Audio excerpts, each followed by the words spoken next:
No one ever looks twice at the overweight cleaning lady scrubbing the blood off the marble floors. They see a slow, invisible woman in a grey polyester uniform, a permanent fixture of the background. So when Jasmine Russo, the most ruthless syndicate head on the eastern seaboard, found himself shoved into his own biometric panic room and locked inside, he thought it was the ultimate betrayal. He slammed his bruised fists against the reinforced titanium, cursing the Heavyset Maid who had just sealed his coffin to save her own skin. But then, the hidden security monitors flickered to life, and Jasmine watched in stunned, breathless silence as the woman who ironed his shirts picked up a 10-inch meat cleaver, rolled up her sleeves, and turned his $40 million estate into a slaughterhouse. Beatrice Gallagher carried 240 pounds on a 5'5" frame, a physical reality that made her virtually invisible in the high-stakes, hyper-masculine world of the Russo crime syndicate. In a sprawling Hudson Valley estate populated by lean, muscular enforcers in tailored Italian suits and hollow-eyed models draping themselves over leather sofas, Beatrice was a ghost who happened to take up space.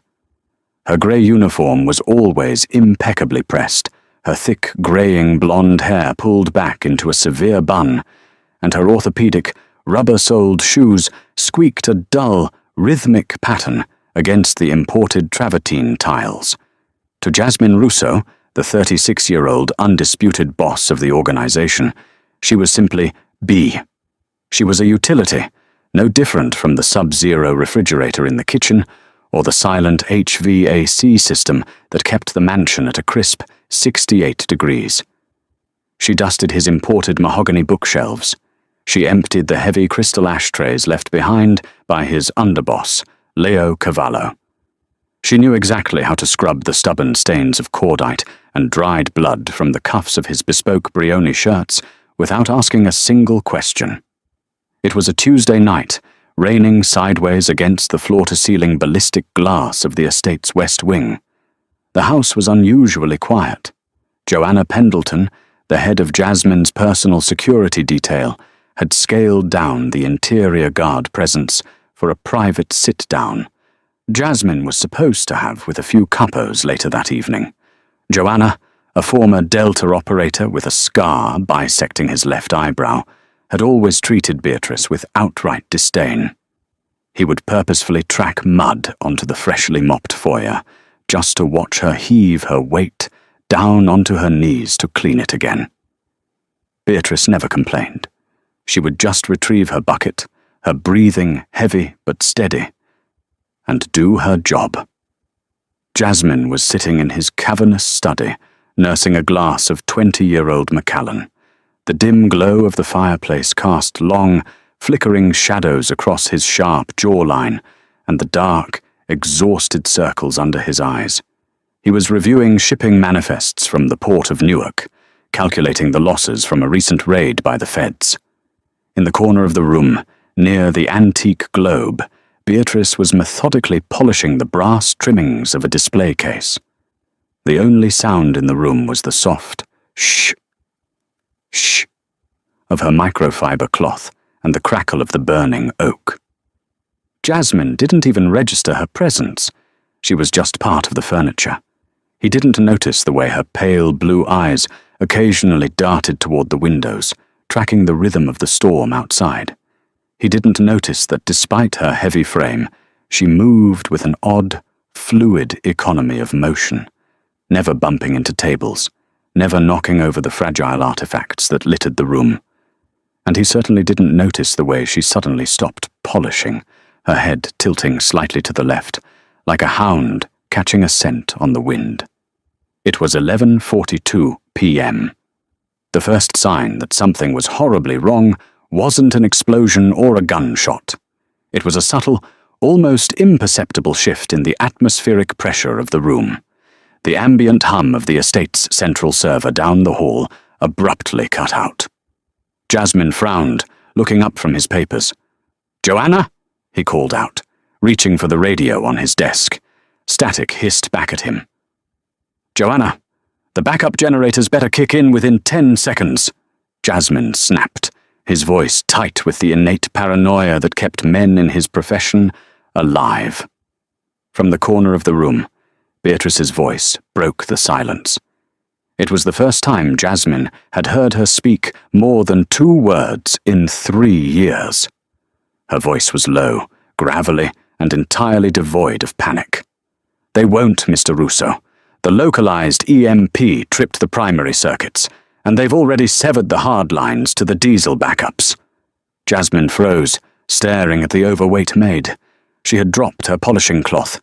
She was reaching down, hiking up the skirt of her heavy grey uniform. Strapped to her thick thigh was a matte black, suppressed Heckler & Koch USP tactical pistol. "What the hell are you—" Jasmine started to stand, reaching for the revolver hidden under his desk. Before his fingers could brush the steel, the reinforced mahogany doors of the study violently buckled inward. The heavy doors groaned under the force of a shaped breaching charge, then exploded inward in a shower of splintered wood and twisted metal hinges. The concussive wave threw Jasmine backward over his leather chair. His head cracked against the corner of the bookshelf, his vision swimming in a haze of sudden pain and ringing tinnitus. Through the smoke, 3 figures stepped into the study. They moved with terrifying, synchronized precision. Tactical black gear, quad-lens night vision goggles, and suppressed short-barreled rifles. This wasn't a rival Mafia hit squad looking for a messy drive-by. These were Tier 1 mercenaries. Jasmine recognized the insignia of the Blackwood Syndicate, a private military contracting firm that operated exclusively on the dark web, renowned for untraceable assassinations. Someone had paid a king's ransom to see him dead tonight. Jasmine scrambled backward, his hand desperately grabbing for his ankle holster, but his fingers were numb from the blast. One of the mercenaries raised his rifle, the red laser sight painting a neat dot directly over Jasmine's heart. A heavy, sickening thud echoed through the room. The mercenary's head snapped violently to the side. A heavy brass bookend, weighing nearly 10 pounds, had caught him perfectly in the temple, thrown with the velocity of a major league fastball. He crumpled to the floor instantly. The other 2 operators pivoted, their lasers cutting through the smoke, searching for the threat. They weren't expecting a 240-pound woman. Beatrice hit the second mercenary like a runaway freight train. She didn't use martial arts. She used pure, unadulterated mass and momentum. She drove her heavy shoulder directly into the man's sternum. The impact sounded like a car crash. The man was thrown off his feet, his ribs visibly caving in as he crashed through the glass display case. The third operator leveled his weapon at her, but Beatrice was already moving. For a woman of her size, her speed was a terrifying anomaly. She grabbed the barrel of the rifle, forcing it upward as it fired a suppressed burst into the ceiling.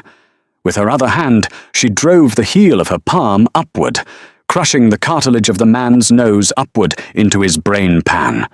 He dropped like a stone. Jasmine watched, paralyzed, bleeding from his temple. His brain completely failed to process the physics of what he had just witnessed. His maid, the woman who baked lemon pound cake for the staff on Sundays, had just neutralized 3 elite operators in less than 6 seconds. Beatrice didn't pause to admire her work. She turned to Jasmine, her face a mask of terrifying calm. "Get up." "Bea, what are you—" She crossed the room in 3 heavy strides, grabbing Jasmine by the collar of his expensive suit and hauling him to his feet with shocking, effortless strength. "There are 12 more entering through the conservatory. Joanna is dead. Your security detail is compromised. We have 40 seconds before the secondary sweep team breaches this floor." She dragged him toward the massive stone fireplace at the back of the study. Jasmine stumbled, his equilibrium shot. Behind the fireplace was his panic room, a state-of-the-art titanium vault, lined with lead and independent air scrubbers. Only he and his missing consigliere, Leo, knew the biometric sequence to open it. Beatrice shoved Jasmine against the stone mantel. She ripped a heavy iron poker from the fireplace stand and jammed it into a microscopic crevice in the mortar, twisting it sharply. A hidden panel popped open, revealing a keypad. Jasmine gasped for air. You know about this?" Beatrice ignored him. Her thick fingers flew across the keypad in a blur, punching in the 8-digit alphanumeric override code that Jasmine changed weekly, a code he had never written down. The massive stone fireplace hummed, then slid to the side with a heavy metallic grinding noise, revealing the gleaming steel of the vault door. The door hissed open. "Get in!" Beatrice commanded, shoving him roughly toward the entrance. "Wait!" Jasmine panicked, planting his feet. If she knew the code, if she was this capable, she had to be a plant. A mole. "You're with them. You're locking me in so they can cut through the vents." Beatrice looked at him. For the first time, Jasmine saw the eyes of a predator, cold, calculating, and deeply irritated. "If I wanted you dead, Jasmine, I would have let them shoot you. Get in the box." Before he could argue, she placed both of her hands on his chest and shoved.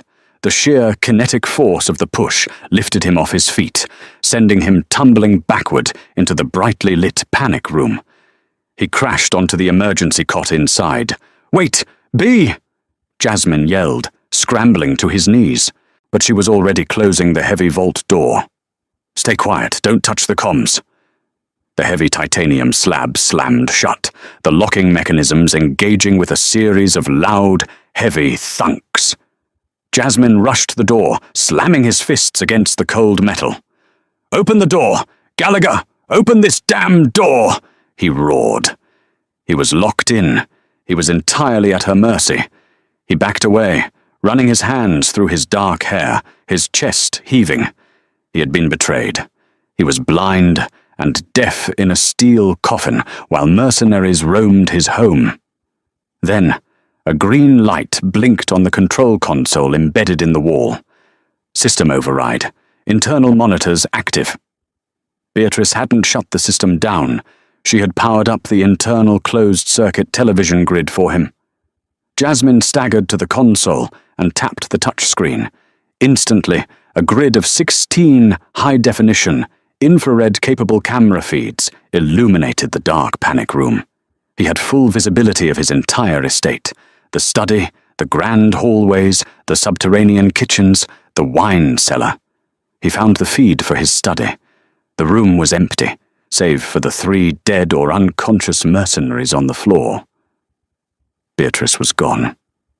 Jasmine leaned heavily against the console, his eyes darting across the screens, searching for the grey uniform of his traitorous maid. He found her on camera 7. She was walking down the dimly lit service corridor leading to the industrial kitchen. Jasmine watched, mesmerized and horrified, waiting for her to open the back doors and let the rest of the hit squad inside. He waited for her to point them toward his vault.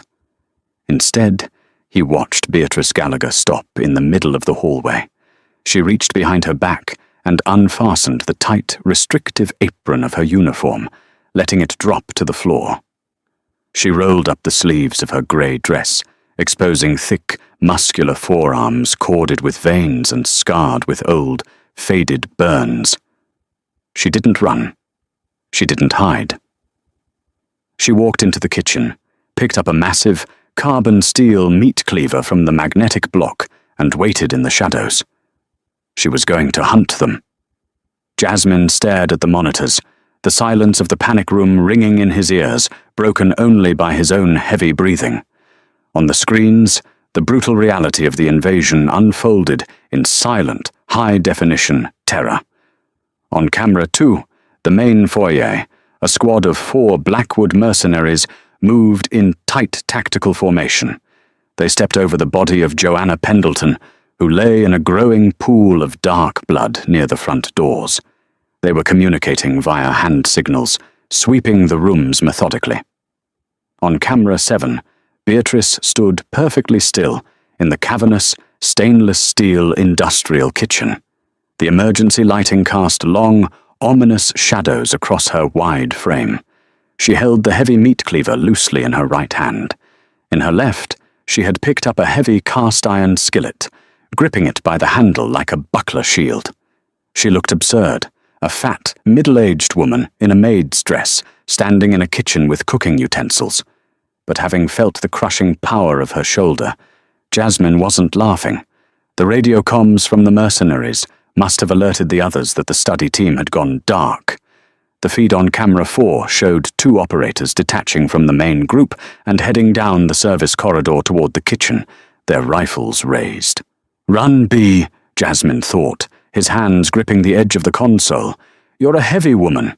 You can't outmaneuver them in an open room. Hide in the pantry." Beatrice didn't hide. She understood her physical limitations perfectly. She wasn't an acrobat. She couldn't perform jumping roundhouse kicks or slide across the floor. But what she lacked in agility, she made up for in geometry, leverage, and bone-crushing mass. She moved toward the double swinging doors of the kitchen and pressed her wide back against the wall, right beside the hinges. She reached out and deliberately knocked a stack of metal mixing bowls off the prep counter. They crashed to the floor, a deafening clatter in the silent house. On the corridor feed, the 2 mercenaries snapped their muzzles toward the kitchen doors. They stacked up, one behind the other. The lead man pushed the right side door open slowly with the barrel of his rifle, sweeping the room. Because Beatrice was pressed flat against the wall on the hinge side, the opening door perfectly concealed her. The lead mercenary stepped into the kitchen, his eyes glued to the optical sight of his rifle, scanning the fallen bowls. The second man followed, stepping through the doorway. Beatrice moved. She didn't swing the cleaver first. She used the environment. With a violent thrust of her thick legs, she slammed her entire body weight against the heavy wooden swinging door. The door swung back with terrifying velocity, catching the second mercenary squarely in the back and crushing him between the heavy door and the doorframe. The sickening crunch of his collarbone snapping was almost visible on the screen. He screamed, dropping his weapon. The lead mercenary spun around at the noise. Beatrice was already there. She closed the distance in 2 heavy, thundering steps. The man tried to bring his rifle up, but Beatrice slammed the cast-iron skillet down onto the barrel, pinning the weapon downward with her immense strength. The man reached for a combat knife at his belt, but Beatrice didn't give him the time. She drove her heavy knee upward, catching him in the groin with enough force to lift him onto his toes. As his head snapped forward in agony, she brought the meat cleaver down. Jasmine flinched, turning his head away from the screen for a fraction of a second. When he looked back, the mercenary was on the floor, bleeding out rapidly from a massive, devastating wound to the side of his neck. The second man, whose collarbone was broken, had managed to draw a sidearm. He fired wildly from the floor. One bullet grazed Beatrice's thick upper arm, tearing through the grey polyester. She didn't even wince. She didn't scream. The expression on her wide face remained one of mild, clinical annoyance. She stepped heavily onto the man's wrist, pinning the gun to the floor beneath her orthopedic shoe. She leaned her weight forward, and the joint audibly popped under her mass. The man shrieked. Beatrice bent down, grabbed him by the tactical vest, and effortlessly dragged his writhing body toward the massive, walk-in commercial freezer. She punched the button to open the heavy insulated door, threw him inside like a sack of potatoes, and slammed it shut, engaging the exterior padlock. Jasmine exhaled a breath he didn't realize he was holding. He touched his own face, feeling the cold sweat on his forehead. This was impossible. The raw, brutal efficiency, the complete lack of hesitation. She fought like someone who had spent a lifetime studying the anatomy of pain. Who the hell was Beatrice Gallagher? He watched her on the monitor. She paused by the sink to inspect the bullet graze on her arm. She calmly reached into a first aid kit on the wall, grabbed a bottle of surgical glue, and squirted it directly into the bleeding wound, sealing it shut. She didn't bat an eye. Then, she picked up the suppressed MP7 rifle dropped by the first mercenary. She checked the magazine, chambered a round, and adjusted the stock to fit against her heavy shoulder. She looked up, staring directly into the lens of camera 7. Through the grainy infrared feed, Jasmine felt her eyes bore into his soul. It was a look of absolute authority, a silent command. Watch the master at work. Jasmine's heart hammered violently against his ribs. The cold dread of betrayal he had felt just moments ago was rapidly morphing into something else. Something dark, primal, and deeply intoxicating. He was a man who respected power above all else. He had spent his life surrounding himself with dangerous men, killers and thugs, but he had never seen anything like the sheer, terrifying majesty of the woman currently turning his kitchen into an abattoir. On camera 2, the remaining squad of assassins was converging on the kitchen, alerted by the gunfire. Silas Cobb, the leader of the hit squad, signaled his men to fan out. They were moving in for the kill. In the kitchen, Beatrice wiped the blood off the handle of her cleaver, gripped the stolen rifle, and waited in the dark.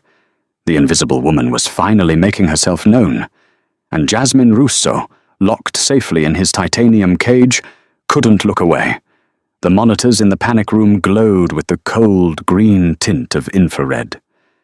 Jasmine Russo stood inches from the glass screens, his breathing shallow, his expensive Italian suit jacket discarded on the floor. He was watching a masterclass in asymmetrical warfare, orchestrated by a 240-pound woman who usually smelled of lemon pledge and lavender fabric softener. Silas Cobb, the veteran commander of the Blackwood Syndicate strike team, was rapidly losing control of the perimeter. On camera 3, which covered the grand foyer and the sprawling mahogany staircase, Jasmine watched Cobb frantically signaling his remaining men. They were heavily armed, wearing level 4 ceramic plates and carrying suppressed Sig Sauer MCX rifles, weapons favored by elite real-world units like the British SAS and the CIA's ground branch. But all their cutting-edge gear was useless against an enemy who knew every squeaking floorboard, every blind spot, and every structural weakness of the $40 million estate. Beatrice had not stayed in the kitchen. She understood that static defense was a death sentence against superior numbers. Instead, she had moved into the subterranean wine cellar, a maze of floor-to-ceiling French oak racks holding thousands of vintage bottles. Through camera 9, Jasmine watched her thick, powerful silhouette move through the narrow aisles. She was breathing heavily, her chest heaving against the torn fabric of her grey uniform, but her hands were rock steady. She had discarded the MP7. Its 4.6mm rounds lacked the stopping power she needed against heavily armoured targets. Instead, she had acquired a Benelli M4 tactical shotgun from one of the downed guards, a heavy, brutal weapon that most shooters struggled to control under rapid fire. For Beatrice, the weapon was a toy. Her immense physical mass acted as a natural shock absorber. Jasmine watched, his pulse hammering in his throat as she systematically prepared her kill box. She didn't hide. She deliberately dragged a heavy, iron wine-tasting table across the stone floor, the screech of metal echoing up the stairwell to lure them in. She managed sight lines. She shot out 3 of the 4 overhead bulbs with a suppressed pistol, plunging the cellar into deep, confusing shadows. She used her environment. She wedged her thick shoulder against a load-bearing rack near the choke point of the stairs, turning herself into an immovable object. "They're taking the bait, B," Jasmine whispered to the empty panic room, his palms pressed flat against the console. He was entirely captivated. The sheer, unapologetic bulk of her, which he had once dismissed as a sign of laziness or poor health, was actually her greatest tactical advantage. She possessed the kinetic energy of a wrecking ball. On camera 8, 3 of Cobb's men descended the spiral stone stairs into the cellar, their night vision goggles down. They moved in a tight wedge, sweeping their rifles. Beatrice waited until the point man stepped off the last stair. She didn't aim for center mass. She knew their ceramic plates would absorb the buckshot. Instead, She stepped out from behind the heavy oak rack, her wide stance perfectly balanced, and fired at the stone ceiling directly above them. The concussive roar of the 12-gauge in the enclosed stone cellar was deafening, even muted through the monitors. But it wasn't the sound that killed them. The heavy slug shattered the ancient masonry and the wrought-iron chandelier anchoring the rack above. Hundreds of pounds of jagged stone, iron, and hundreds of glass wine bottles collapsed directly onto the squad. The two men in the rear were crushed instantly beneath the avalanche of debris and vintage Bordeaux. The point man, caught on the edge of the collapse, stumbled forward, his leg pinned. He desperately raised his rifle toward Beatrice. She didn't flinch, moving with that same terrifying, fluid economy. She closed the distance. She brought the heavy buttstock of the Benelli down in a savage, sweeping arc, connecting with the side of the mercenary's helmet. The reinforced polymer cracked under the sheer weight of her swing. The man went limp.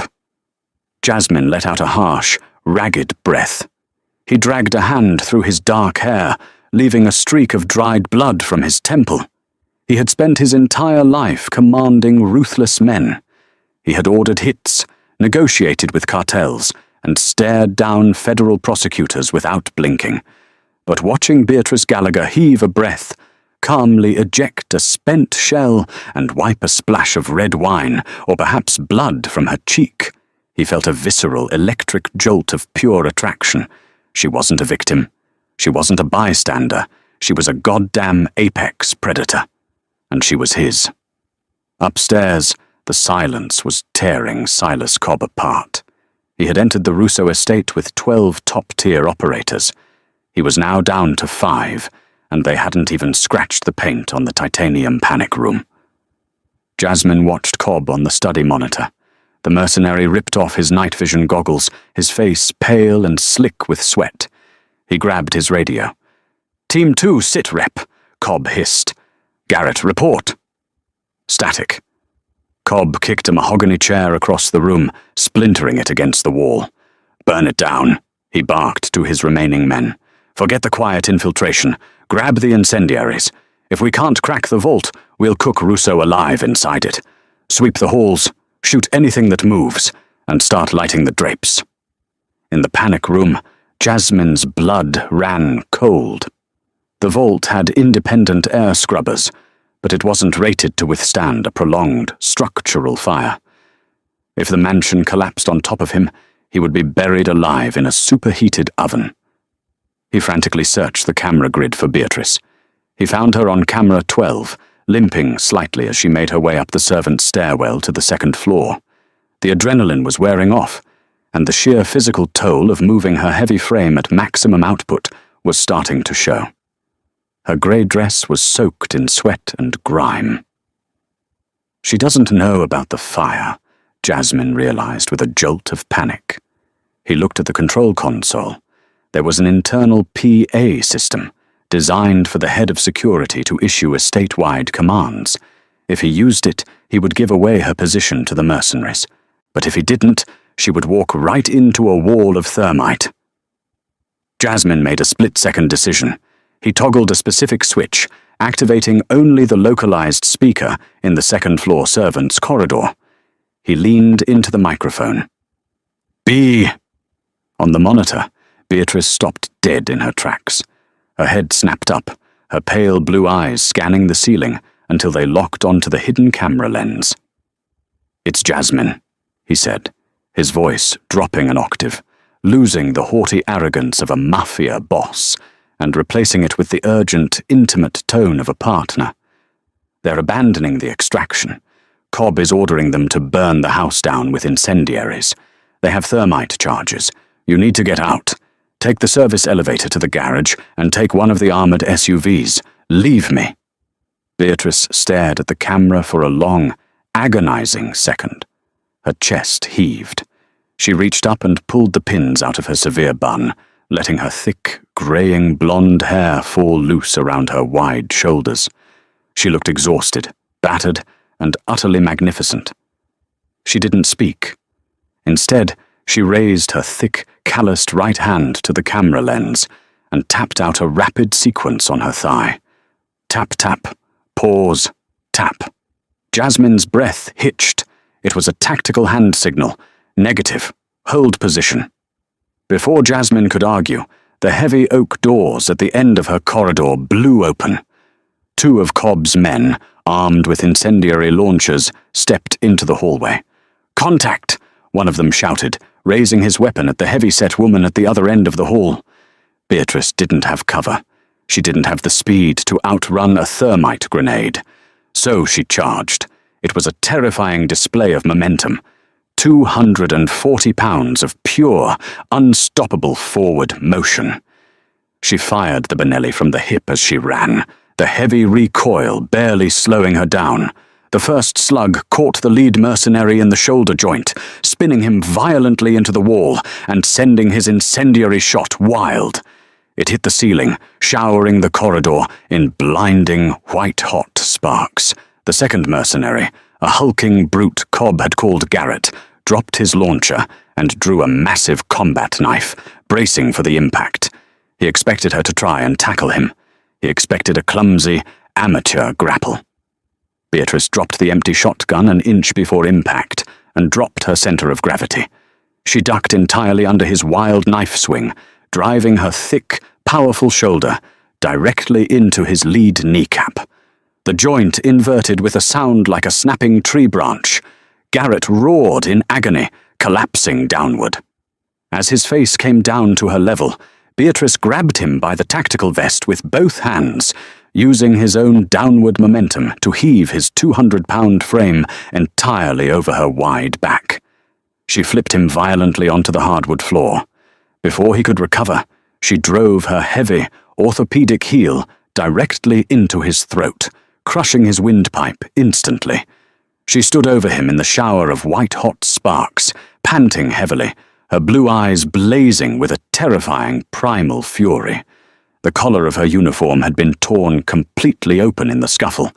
In the panic room, Jasmine zoomed the camera feed in on her neck. His heart stopped. There, tattooed at the base of her thick neck, just above her collarbone, was a small, faded black ink symbol, a double-barred cross intertwined with a coiled viper. Jasmine staggered back from the console, his mind racing through decades of syndicate lore, CIA ghost stories, and black market whispers. The symbol belonged to a defunct, highly classified wetwork division of the CIA's Special Activities Center, a unit that officially didn't exist. And suddenly, a name he had heard whispered by terrified Russian oligarchs 10 years ago echoed in his mind. The matron. An operative who used her unassuming, matronly physique to bypass the highest security in the world, getting close enough to targets to tear them apart with her bare hands. She had supposedly died in a catastrophic explosion in Grozny in 2018. Jasmine looked at the blood-soaked, heavy-set woman on the screen, breathing hard amidst the sparks and the dead men. She wasn't just a maid. She was a legend. And she was currently ripping her way through a mercenary squad to protect him.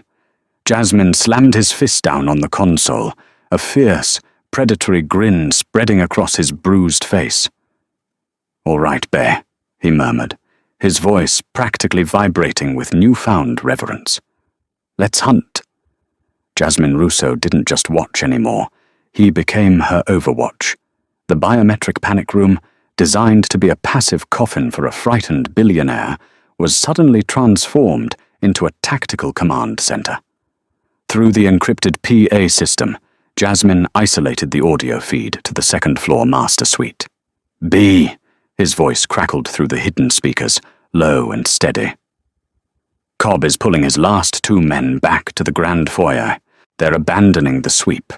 They have thermite charges, and they are going to blow the main structural pillars to bring the roof down on the vault.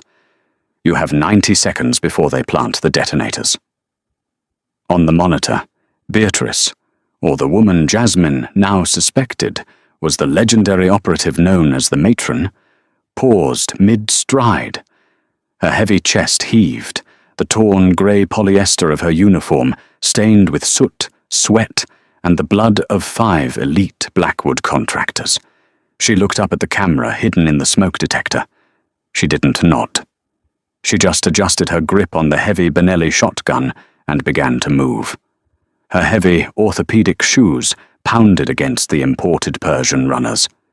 She wasn't built for a marathon, but for a short, explosive sprint. She possessed the terrifying, thundering momentum of a rhinoceros. "They have covering fire on the main staircase," Jasmine warned, his fingers flying across the touchscreens, pulling up the blueprints of his own home. He was a mafia boss who meticulously planned every assassination his syndicate carried out.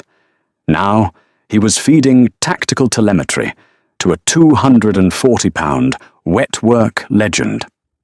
"Do not take the stairs, B. They'll chew you to pieces with 5.56 rounds." Beatrice didn't take the stairs.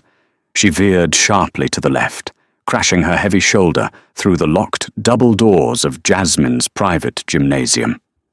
Jasmine watched on camera 15. The gym overlooked the grand foyer. The interior wall was made of floor-to-ceiling, reinforced smart glass.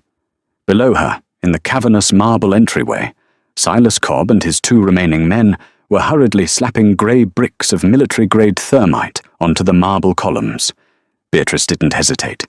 She dropped the empty shotgun, grabbed a 40-pound cast-iron kettlebell from the rack, and walked toward the glass. "B, that glass is rated for small arms," Jasmine said over the gym's speaker, his pulse hammering against his ribs. "It won't break." Beatrice looked at the camera, her expression grim, and tapped the glass with her bloody knuckles. "Drop it," she mouthed. Jasmine's breath hitched. She wanted him to disengage the electromagnetic locks that held the massive glass panes in their reinforced frames. It was a maintenance override.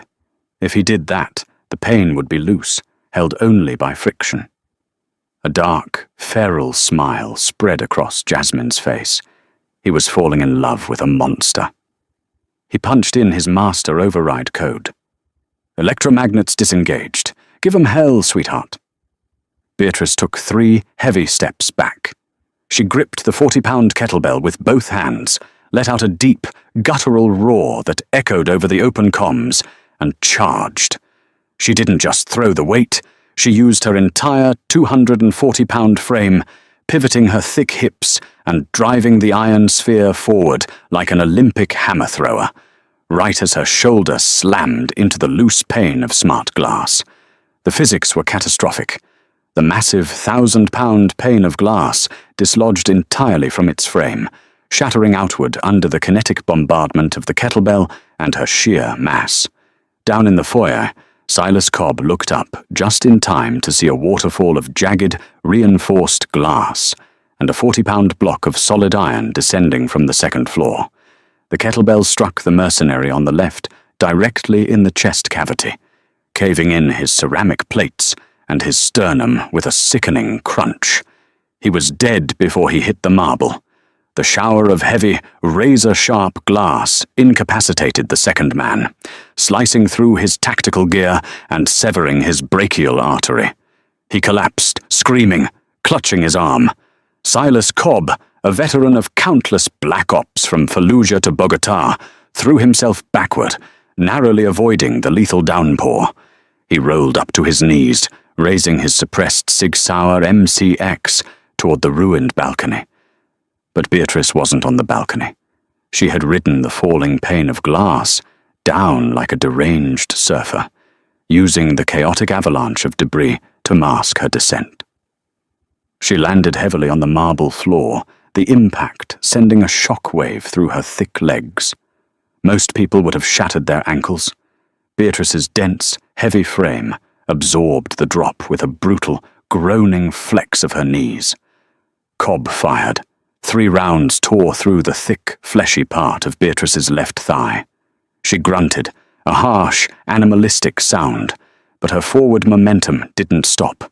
Because of her size, the 5.56mm rounds hadn't hit the femur. They had punched straight through the heavy adipose tissue and muscle. Painful, bleeding heavily, but not structurally compromising. Before Cobb could adjust his aim for her head, Beatrice was on him. She tackled him, her 240 pounds hitting his chest like a dropped safe. Cobb's breath left his lungs in a violent rush as they crashed to the blood-slicked marble. He dropped his rifle, desperately drawing a serrated combat knife from his hip. He drove it upward, aiming for her ribs. Beatrice didn't try to block it. She simply shifted her massive weight, allowing the knife to bury itself into the thick padding of her waist, absorbing the blade away from her vital organs. Cobb's eyes widened in sheer, unadulterated terror as he realized his fatal mistake. His arm was now pinned beneath her heavy torso, the knife stuck in her flesh. She grabbed him by the throat with one massive, calloused hand. Her grip was like an industrial vice. She leaned her entire body weight forward, pressing down. Cobb thrashed, his combat boots kicking wildly against the floor, but he couldn't move her. She was a mountain of flesh and muscle. She stared down at him, her pale blue eyes entirely devoid of mercy, and squeezed. The sickening wet pop of Cobb's trachea collapsing echoed through the empty foyer. He spasmed once, twice, and went entirely limp. The sudden, absolute silence that descended upon the Russo estate was heavier than the gunfire had been. The concussive echoes of the Benelli shotgun and the sharp, terrifying crack of snapping bone faded, leaving only the relentless, drumming rhythm of the Hudson Valley rain lashing against the unbroken ballistic windows. Inside the biometric panic room, Jasmine Russo stood frozen, his palms flat against the cool metal of the control console. His chest heaved as the adrenaline spiked and crashed through his veins. He stared at the high-definition monitor, displaying the grand foyer. Silas Cobb, the veteran commander of a multi-million-dollar Black Ops strike team, lay motionless on the shattered marble, his throat crushed by the bare hands of a woman who, just 3 hours ago, had been quietly dusting Jasmine's mahogany bookshelves. Jasmine didn't wait for the estate's secondary diesel generators to kick in. He stepped away from the monitors and slammed his palm onto the manual biometric release pad. The heavy titanium vault door hissed, the complex internal locking mechanisms grinding as it slid open, breaking the hermetic seal. The air outside the vault was thick and acrid, a choking mixture of vaporized copper, burnt cordite, and the sharp chemical tang of discharged thermite. Jasmine stepped out of his sanctuary and into the ruined shell of his study. He stepped carefully over the 3 bodies on his Persian rug, his bespoke Italian leather shoes crunching softly over splintered wood and spent brass casings. He walked down the long, shadowed hallway toward the grand foyer. The destruction was apocalyptic. The walls were pockmarked with 5.56mm bullet holes. Antique vases were reduced to powdered porcelain, and the air was hazy with grey dust. He found her sitting heavily on the bottom step of the grand, sweeping mahogany staircase. Beatrice, or whoever she truly was, had pulled the serrated combat knife from the thick flesh of her waist. She had tossed the bloody blade onto the floor and was currently using a torn, soot-stained strip of her grey polyester uniform to bind the gunshot wounds on her massive left thigh. She didn't flinch. She didn't weep. Her face was a mask of cold, clinical exhaustion. Her wide shoulders slumped as she pulled the makeshift tourniquet tight with her teeth and one thick, calloused hand. She didn't look up as Jasmine approached, his footsteps echoing in the cavernous space. "The local police won't come," Jasmine said, his voice dropping to a low, resonant baritone that cut through the silence. "Captain Thomas Miller of the precinct is on my payroll. He's already established a 5-mile perimeter, under the guise of a downed power line. My personal cleanup crew will be here in 20 minutes with the vans." The heavyset woman finished tying the knot on her thigh. She let her head fall back against the polished wooden banister, her pale blue eyes finally drifting up to meet his.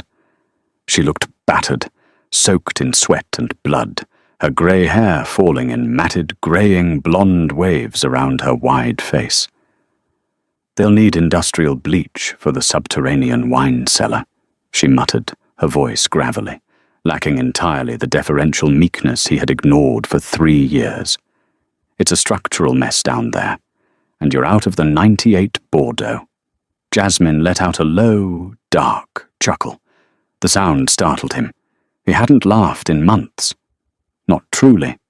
He slowly crouched down, ignoring the pooling blood that immediately began to soak into the knees of his expensive suit trousers. He positioned himself perfectly eye-level with her. Up close, he could see the intricate web of faded white scars that crossed her thick forearms and disappeared beneath the ruined collar of her uniform. And there, at the base of her thick neck, just above the collarbone, was the faded black ink he had spotted on the monitors, a double-barred cross intertwined with a coiled viper. "You're not Beatrice Gallagher," Jasmine stated softly, his dark eyes tracing the ink. "And you certainly aren't a maid. Gideon Hayes ran a ghost unit out of Langley 10 years ago, the Special Activities Center's Deep Cover Division. They had an operative, a woman whose physical profile made her entirely invisible to high-level security, because the world is trained to look right through fat, middle-aged women." He paused, letting the silence stretch, his gaze locked onto hers. "They called her the matron." She stared back at him, her face completely impassive, though a flicker of cold respect crossed her eyes. "Margaret Donovan," she corrected quietly, the name tasting foreign after so long. "And I retired, Jasmine. Explosively, in Grozny." "Then why are you here, Margaret?" Jasmine asked, the question burning in his chest. "If Alistair Sterling or the Blackwood Syndicate hired you to kill me, I would have been dead 3 years ago, when you first started ironing my shirts." Margaret let out a long, ragged sigh, the immense weight of her chest rising and falling. "I wasn't sent to kill you. I was hired to keep you breathing." Jasmine frowned, his mind racing through the limited list of people who possessed that kind of capital and that kind of foresight. "By who?" "Leo Cavallo," she said. Jasmine froze. The air in his lungs suddenly turned to ice. Leo was his consigliere, his mentor, the man who had vanished without a trace 3 weeks ago. Jasmine had spent every waking hour assuming Leo had finally betrayed him, sold him out to the feds, or defected to the Chicago outfit. "Leo found out Alistair Sterling was quietly putting a $40 million contract on your head on the dark web," Margaret explained, her voice softening just a fraction. "He knew your standard security team, even an ex-operator like Joanna, wasn't equipped to handle a prolonged siege by Blackwood contractors. They were too loud, too visible. So, Leo found me through some very old, very dark channels. He paid me a fortune to assume the identity of Beatrice Gallagher and embed myself in your house. I was supposed to be your final, invisible insurance policy." "And Leo?" Jasmine asked, his chest tightening painfully, the guilt of his suspicions threatening to choke him. "Sterling caught wind that Leo was digging into the dark web contract," Margaret said softly, her blue eyes never leaving his. "They intercepted him at the Brooklyn docks 3 weeks ago. They tortured him for days. Jasmine. They tried to get the biometric vault codes, the layout of this estate, the guard rotations. He knew I was here, waiting in the background. But he never broke. He died before he could warn you about the strike team." Jasmine closed his eyes. A wave of profound grief, hot and acidic, washed over him, immediately followed by a terrifying, cold rage. Leo had been loyal to the very end. He had bought Jasmine his life, paying the ultimate price to ensure this woman remained hidden in plain sight. Jasmine opened his eyes and looked at the heavy, blood-soaked woman sitting on his ruined stairs. She had spent 3 years scrubbing his marble floors. She had endured Joanna's petty, cruel abuse. She had lived as a ghost in a scratchy polyester dress, baking lemon pound cake for men who didn't even know her last name, all to honor a contract with a dead man. He reached out. His hand was entirely steady as he gently brushed a thick streak of soot and drying blood from her cheek. Margaret flinched slightly at the contact. She was a creature used to violence, entirely unused to gentleness. But she didn't pull away. "The contract is fulfilled, Margaret," Jasmine said, his voice thrumming with a dark, absolute certainty. "Leo paid you to save my life. You did. You took down a Tier 1 strike team with kitchen utensils and sheer kinetic force. You are a very wealthy woman, and you are entirely free to walk out of those doors and disappear back into the ghosts." He leaned closer, the space between them evaporating. The scent of his expensive cedar wood cologne mixed heavily with the metallic tang of her blood and the sweat of her exertion. "Or you can stay." Margaret raised a thick eyebrow, a flicker of cynical, defensive amusement cutting through her exhaustion. "Stay. As what, Jasmine? Your maid? I think I've broken all your good china, and I'm fairly certain I destroyed the industrial freezer." "No," Jasmine said, his gaze intensely focused. He was stripping away the invisibility she had worn like armor for 3 years. He didn't see a heavy-set cleaning lady. He saw the apex predator beneath the flesh. He saw the architectural genius of her violence. He saw a queen capable of ruling his vicious, unforgiving empire by his side. Not my maid, my partner, my equal. He let his hand slide down from her cheek, his thumb resting gently against the pulse point of her thick neck, right over the viper tattoo. "You possess a brutality that absolutely terrifies me, Margaret. You are a force of nature. And in my world, in the life I lead, that is the highest form of intimacy." Margaret looked at him, searching his dark, handsome face for mockery, for pity, or for deceit. She found absolutely none. She found only a ravenous, unapologetic admiration. For the first time in her entire life, a man wasn't looking past her weight or dismissing her because of her plainness. He was looking directly at the terrifying, capable monster she truly was, and instead of running, he was offering her a throne. She let out a slow, breathy laugh, her heavy shoulders shaking, the sound echoing in the ruined hall. She looked around at the carnage, the blood on the marble, the bodies of elite killers broken by her hands. She had been hiding for so long. It felt incredibly good to be seen. "I'm going to need an entirely new wardrobe," Margaret murmured, her lips curling into a dangerous, bloody smile that made Jasmine's heart hammer against his ribs. "Grey really isn't my color anymore." Jasmine smiled back, a feral flash of white teeth in the gloom of the shattered foyer. "Margaret, I'll buy you the whole damn city." No one ever looks twice at the heavy-set woman in the background. It is a fatal flaw of human perception, born of vanity and arrogance, and it cost the Blackwood Syndicate everything.